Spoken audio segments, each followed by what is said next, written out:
Ciao amici e amiche del segno del leone, benvenuti, io sono Angela e questo è Exoteric World ed è così che mi trovate sui social. Questo è l'oroscopo settimanale dal 29 giugno al 5 luglio. Prima di iniziare vi ricordo che è una lettura generica, prendete solo ciò che vi risuona, se volete potete integrarla col vostro ascendente per avere più informazioni.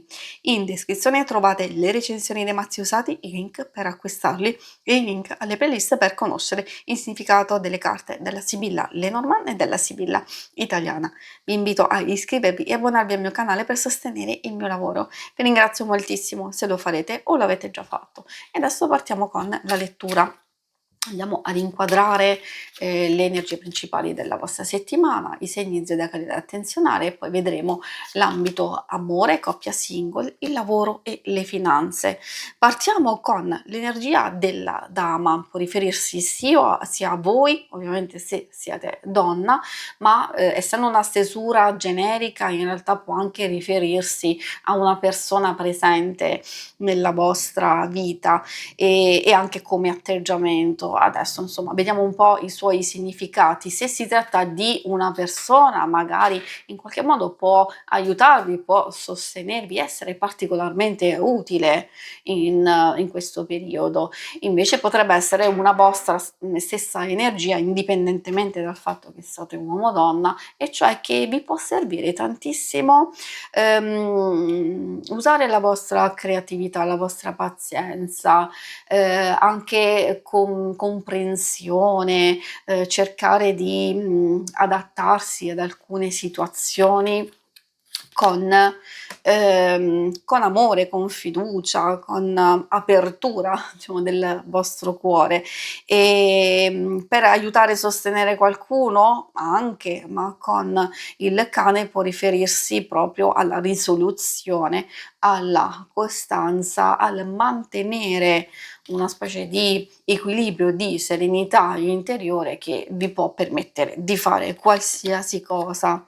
E forse una delle più importanti, che ha bisogno proprio della vostra sia lucidità, analisi ed energia, è proprio una fase di evoluzione e di crescita. Magari pensate voi qual è l'ambito, qual è il progetto, il proposito, una cosa abbastanza importante in questa settimana e che può crescere, può evolvere, può migliorare tantissimo. Soprattutto è il momento anche adatto per andare a recuperare o delle vecchie amicizie, delle vecchie situazioni che anche avete trascurato e quindi riportare un po' non solo di equilibrio, ma un ulteriore sviluppo e crescita. I segni zodiacali da attenzionare sono principalmente quelli di terra, Toro, Vergine e Capricorno, e abbiamo anche un po' quelli di acqua, e quindi Cancro, Scorpione e Pesci. Procediamo adesso con l'ambito amore.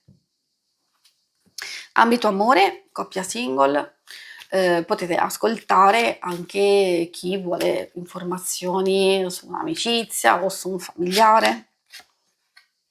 Troviamo subito la rosa che ci parla di unione felice, anche di connubio, cioè andare d'accordo, avere una massima intesa su alcune idee. Quindi se parliamo proprio per le coppie c'è realizzazione, c'è un'ottima intesa, c'è pienezza e coinvolgimento totale. Per tutte le altre situazioni, anche le relazioni più importanti, c'è la soluzione, un aiuto, un sostegno, riuscire a raggiungere un obiettivo comune. Quindi, come vedete, sono tutte carte positive, ma in realtà l'abbiamo visto sin dall'inizio.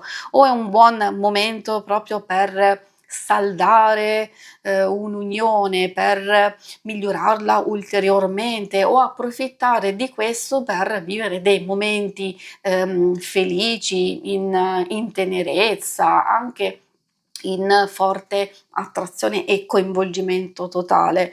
Per i single cosa vogliono dirvi? Che magari c'è una fase di quiete, di felicità che potete godere in pieno, forse anche per conto vostro o con delle amicizie importanti, anche recupero di alcuni aspetti che riguarda l'ambiente familiare e poi ci potrebbe essere anche qualche novità, perché il gelsomino indica proprio questo, cioè che si può affacciare nella nostra vita una nuova conquista, magari qualcuno dove ci può essere quella fase iniziale di seduzione, di gioco, di provocazione e quindi possiamo sfoderare al massimo il nostro fascino.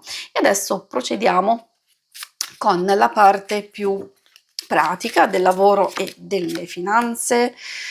Troviamo la carta della gelosia. Non deve spaventare questa carta perché è vero, magari ci sono delle cose che possono essere abbastanza fastidiose.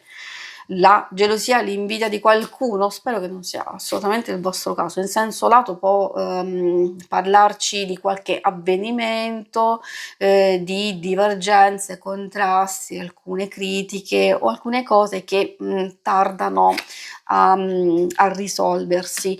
Però io direi che già vedendo le energie principali e vedendo subito la carta successiva del viaggio e poi della casa, vuol dire che è una cosa talmente passeggera, quindi o la lasciate lì in sospeso e la prenderete in considerazione successivamente, oppure la riuscirete a risolvere subitissimo e concentrarvi su alcune cose che possono riguardare un viaggio, una vacanza, per alcuni può essere un viaggio di lavoro che comunque è molto positivo, molto costruttivo per voi, poter conciliare entrambi sarebbe fantastico, oppure come vi dicevo proprio una fase di pausa, di relax dove avete la possibilità di rigenerarvi, di riequilibrarvi nell'aspetto psicofisico e quando avviene e poi si ha l'energia adatta da poterla sfruttare nel miglior modo possibile. Questo vale un po' per tutti quanti, vi posso dire che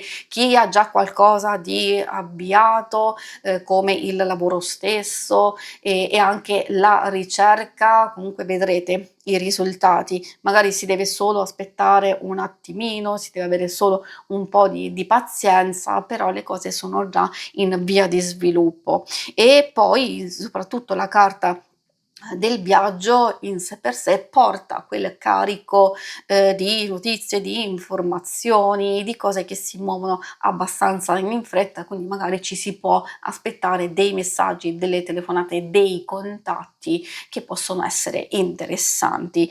Si conclude qui la lettura, vi ringrazio per avermi seguita. Se volete in alto a destra trovate il logo per iscrivervi al canale, mentre in basso trovate le schermate per vedere il vostro oroscopo mensile e lunare quindicinale. Alla prossima, vi auguro una buona settimana. Ciao!